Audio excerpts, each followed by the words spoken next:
এরপর 53 আছে, যদি একটি ভগ্নাংশের লব 20% বৃদ্ধি পায় এবং হর 10% হ্রাস পায়, তখন ভগ্নাংশটির মান হয় 16/21। মূল ভগ্নাংশটি কত? এটা ধরে নেব ভগ্নাংশটি সমান ফ্র্যাকশন সমান x/y। এইবারে x এর কি বলেছে 20% বৃদ্ধি মানে 120%, আর 10% হ্রাস মানে y এর 90% সমান এই ভগ্নাংশটা কত হবে? 16/21। 16/21, একটা শূন্য করে কাটো। আচ্ছা, 4 3 12, 3 3 9, 3 7 21, 4 4 16। তাহলে x/y সমান 4/7। ঠিক আছে, 4/7, বি অপশানটা হয়ে যাবে। এরপর 57।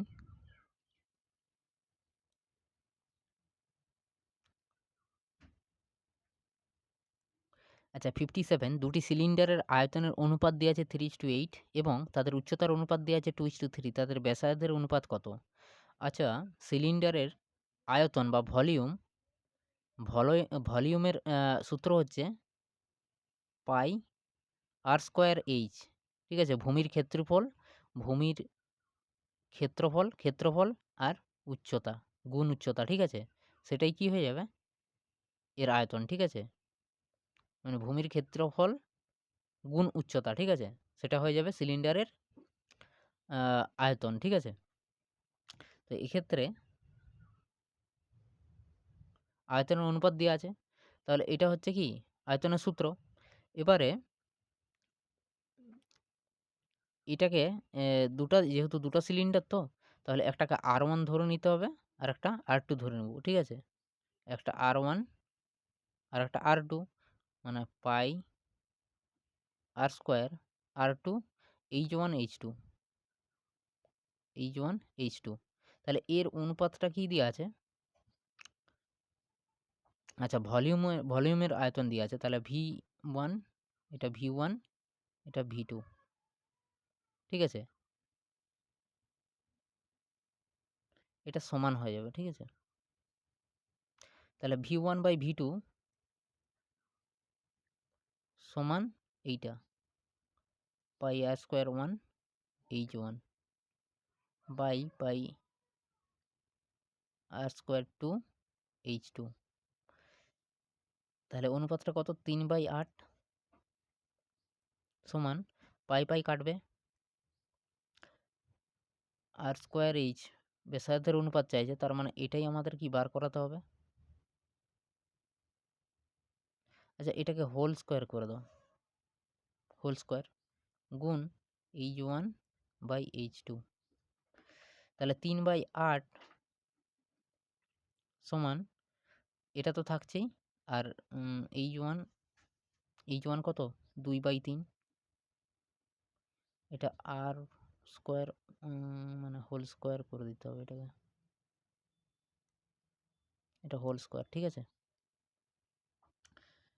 এবার এটাকে যদি এই পাশে নিয়ে আসি কি হবে? গুণ হয়ে যাবে, উল্টে যাবে, 3/2 হয়ে যাবে, 3/2 হয়ে যাবে। ঠিক আছে, এবারে 3 3 9, 8 2 16। তাহলে R1/R2 স্কোয়ার সমান 3 3 9/8 2 16। এটা কাটাকাটি করলে এটা স্কোয়ারটাকে উঠে দিলে রুট হয়ে যাবে, এটা হয়ে যাবে 3/4, 3:4। এইটা হবে 3:4, ডি অপশানটা হয়ে যাবে। আচ্ছা, এরপর 58।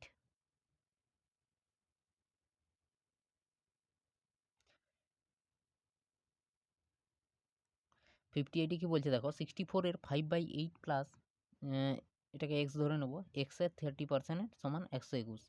আচ্ছা, 64 মানে 8 8 8 64, 8 5 এটা 40 হয়ে যাবে, এটা 40 প্লাস এর 30% মানে একটা শূন্য 3/10। তাহলে এক্স 3x/10 হয়ে যাবে, সমান এটা কত? 121। এটা যদি গুণ করা হয় তাহলে 400 প্লাস 3x, আর 10টা এই পাশে গেলে 121 তো, 1210 হয়ে যাবে, ঠিক আছে। তাহলে 3x সমান এখান থেকে 400 বাদ দিয়ে দিলে, আচ্ছা এটা বাসটা দিয়ে দিই দাঁড়াও,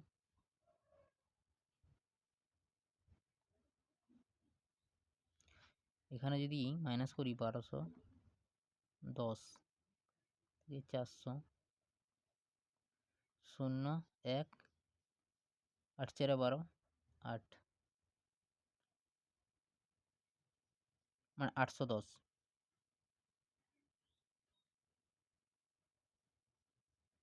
তাহলে x সমান এটা বাই 3, আচ্ছা 27 3 81 270, কত হবে 270, এই অপশানটা হয়ে যাবে 270।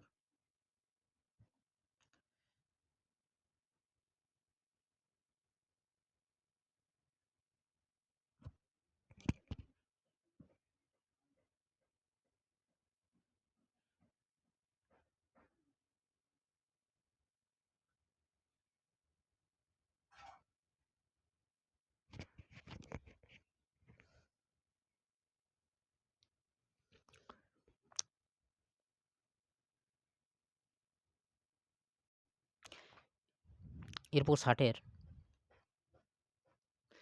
নম্বরে বলছে যদি কোনো বৃত্তের ব্যাসার্ধ 10% বৃদ্ধি পায় তবে বৃত্তটির ক্ষেত্রফল বৃদ্ধির শতাংশ, আচ্ছা কোনো কিছু 10% বৃদ্ধি পাওয়া মানে এই ফর্মুলা হবে 2x plus x square by 100%, ঠিক আছে। তাহলে 2x মানে 10 দুগুণে 20 প্লাস 10 100 বাই 100, এটা থেকে 1 আসবে মানে 21%, 21%, ঠিক আছে, বি অপশানটা। এরপর 62 বলছে রুট 2x এর কত 5%, 5/100 সমান কত বলেছে 0.01, এক্সের মান কত, যদি এটাকে কাটি 20 5 100 মানে 20 আসবে নিচে, আচ্ছা √2x গুণ 1/20, 1/20, ঠিক আছে, সমান এটা 1/100 হয়ে যাবে, 1/100। এবারে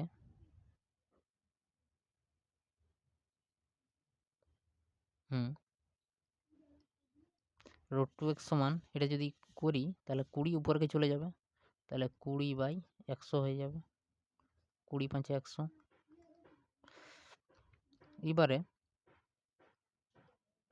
√2x সমান কত 1/5, এবারে 2x করে দাও, এটা তাহলে স্কোয়ার হয়ে যাবে 1/25 হয়ে যাবে, 1/25 আর x সমান x গুণে আছে এখানে ভাগ হবে মানে 25 দুগুণে 50 হয়ে যাবে 1/50, তাহলে x এর মান কত 1/50, আচ্ছা 1/50 50কে ভাগ করো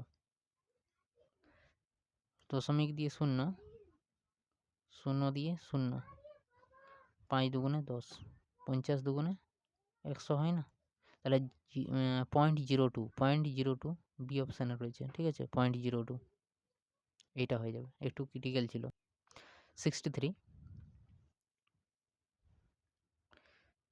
বলছে 450 টাকাকে এ বি সি এর মধ্যে এমনভাবে ভাগ করতে হবে যে H2B সমান এটা এত অনুপাতে সি এর ভাগ হয় ড্যাশ, তাহলে H2B H2C, আচ্ছা H2B 2:3,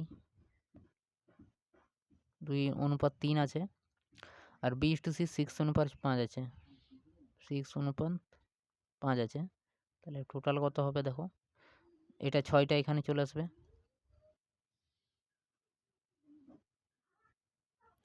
6টা এখানে আসে, এই 6টা এখানে, এই 3টা এখানে চলে যাবে, 6 দুগুণে 12, 6 3 18, 5 3 15,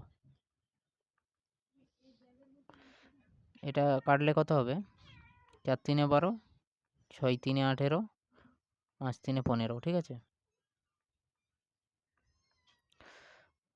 এরপর বলেছে যে সি এর মান কত, সি এর মান মানে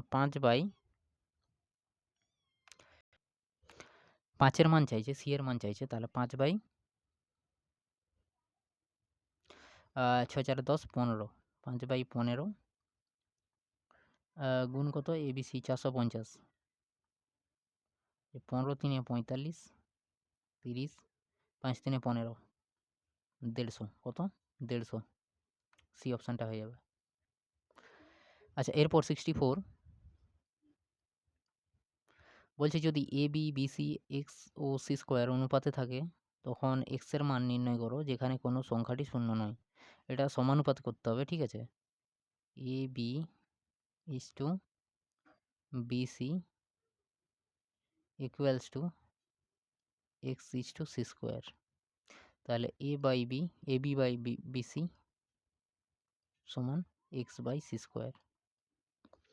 এখানে দেখো বি কেটে দাও, সি একটা সি কেটে দাও, তাহলে এক্স সমান কত হচ্ছে, এক্স সমান এসি, এইটা হবে এক্স সমান এসি, মানে সি অপশানটা হয়ে যাবে। 65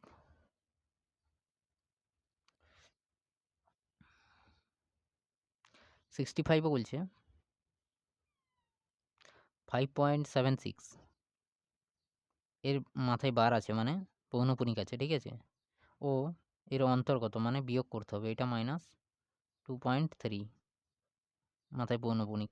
আচ্ছা, এটা বাই কত হয়, 9 9 হবে দুটা সংখ্যা থাকলে, আর এটা বাই সিঙ্গেল 9, ঠিক আছে। তাহলে 5 প্লাস 76/99 মাইনাস 2 প্লাস 3/9, এটাকে আলাদা আলাদা করব কীরকম না, 5 থেকে 2 বাদ দিলে কত 3 থাকে, 3 থাকলো, ঠিক আছে। এবার এইটা থেকে এটা মাইনাস করব, 3 প্লাস 76/99 মাইনাস 3/9 সমান হবে 3, 99 লসাগু করো, 76 মাইনাস 3,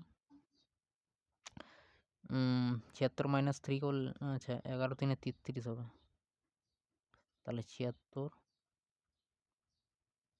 33 হলে 3 4 43, তাহলে 3 পূর্ণ 43/99 বা 3.43 নিচে এই মাথায় এরকম মানে পৌনপুনিক আর কি, কত লাস্টের অপশানটা এটা হবে।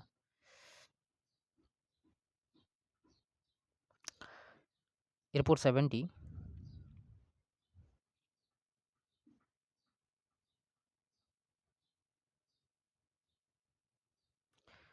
70 নম্বর, 70 নম্বরে কী বলছে, একজন ব্যক্তি 1 ডজন জিনিস পি টাকায় কেনে এবং একটি জিনিস p/8 টাকায় বিক্রি করে, তার শতকরা লাভ কত।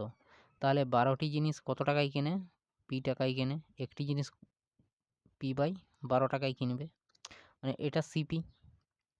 আর এসপি কত, এসপি হচ্ছে 1/8, তাহলে 1/8 মাইনাস 1/12, আচ্ছা p/12 p/8, তাহলে p/12 এর এলসিএম নিলে কী হবে, 24 লাও, 8 3 24, 3p মাইনাস কত 12 2 24, 2p, তাহলে p/24। এটা কি প্রফিট, এটা হচ্ছে প্রফিট, তাহলে প্রফিট বাই সিপি কত p/12। তাহলে দেখো p/24 গুণ করলে 12 উপরে যাবে, নিচে পি আসবে, গুণ 100 দিতে হবে, তাহলে এপি কাটবে, 12 2 24, 50 2 100, 50 2 100, তাহলে এটা কত 50% হবে, ঠিক আছে, সি অপশানটা হয়ে যাবে।